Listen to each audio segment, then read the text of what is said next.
Batman and the Flash are at each other's throats, and Gotham Girl has taken it to the next level.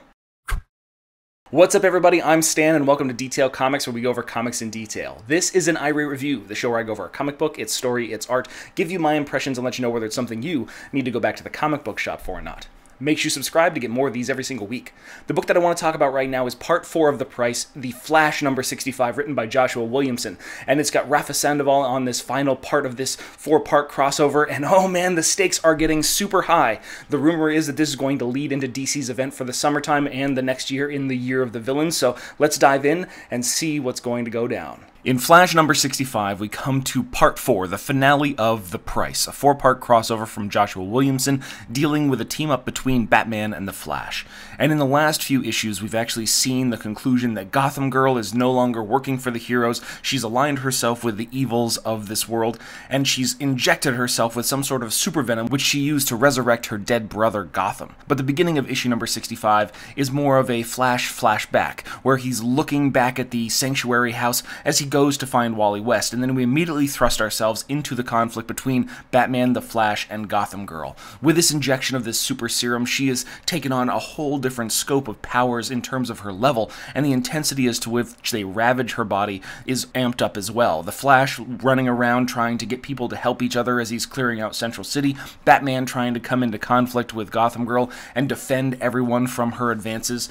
It becomes very apparent that there's very few solutions to this, and Gotham Girl is having very negative effects from this super serum that she's just taken. It couldn't become any more apparent as she vomits her guts out and then falls to the ground, having this adverse reaction. There isn't even that much of a fight. It's really just collateral damage protection as this moves forward, and it serves as a setup for the savior moment for each Flash and Batman. While they're trying to take care of her, trying to resurrect her, basically give her CPR, pump some life back into her body, and given her physique and her metamorphosis, she's basically like trying to resuscitate a piece of stone. So Flash builds up the kinetic energy and tries to burst her with a combination of the Speed Force as well as CPR. It's a really interesting kind of take on the resurrection of a superhero, and this entire moment is really interspersed with different memories of Wally West when they were friends, how he found him dead on the floor of Sanctuary, and he's not losing another person as he reinvigorates, re-energizes, and resurrects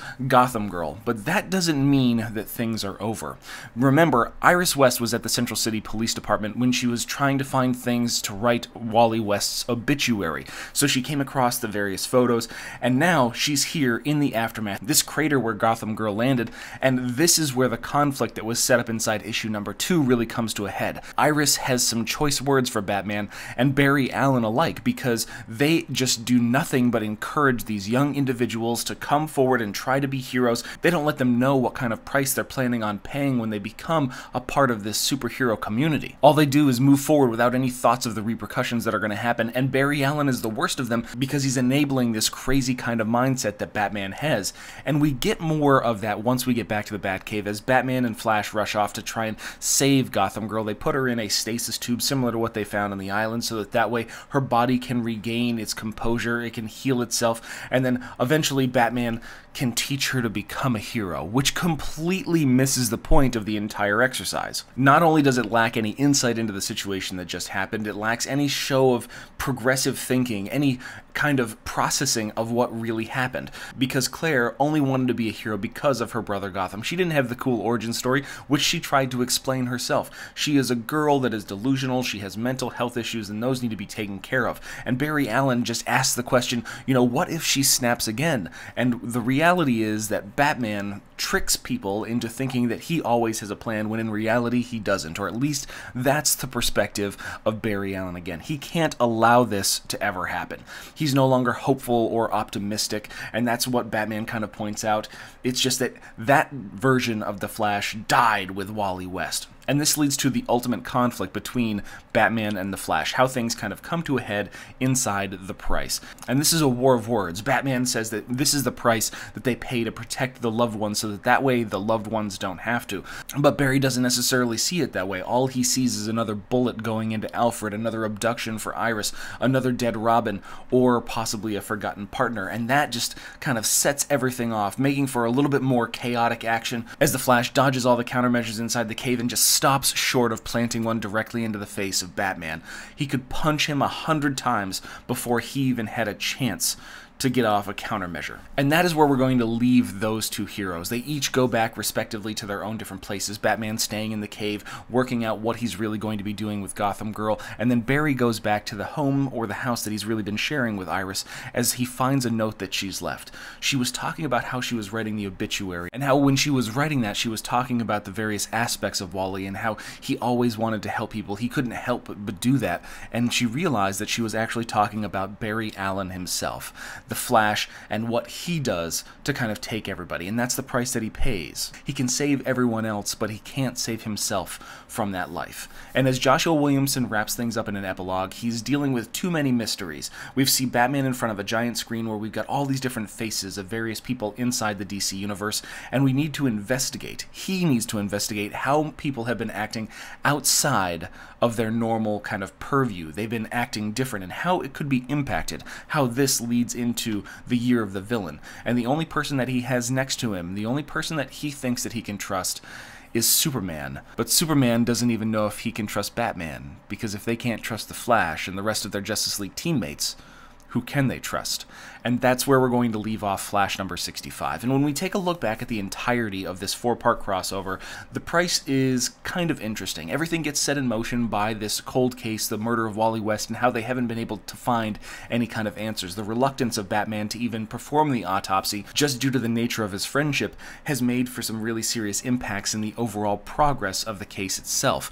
And then the motions that have been going on in the background inside his own storyline, with Bane kind of manipulating and moving everything forward at his own whims, it's a really interesting kind of perspective on how these things go forward. But it seems like Batman is kind of distracted. He's not necessarily on top of his game, and the enhancement from Joshua Williamson by kind of paraphrasing The Usual Suspects or some old French poetry, you know, the whole idea, the greatest trick that Batman ever pulled was letting everybody know that he had a plan, or making people think that he had a plan, is really just tearing down the illusion that Batman plus prep time equals victory in almost every single situation. He's still just a man. He still can't necessarily prepare for everything, no matter how much he tries, and it's kind of counterpoint to what Peter J. Tomasi is doing inside Detective Comics.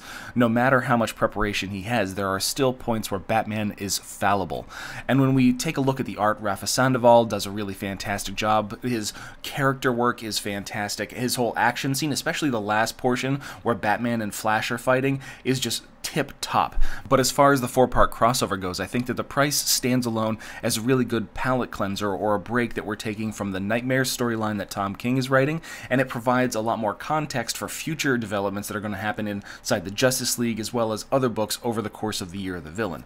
I wouldn't necessarily say that it is a standout performance for Joshua Williamson, but his control of the characters feels really well done, and if there was a different set of artists on it, it might have just elevated it that much more. But overall, everything I would say is better than average and a worthy read for comic book fans. But I want to know what you guys think, so hit me up in the comments down below and we can start that conversation.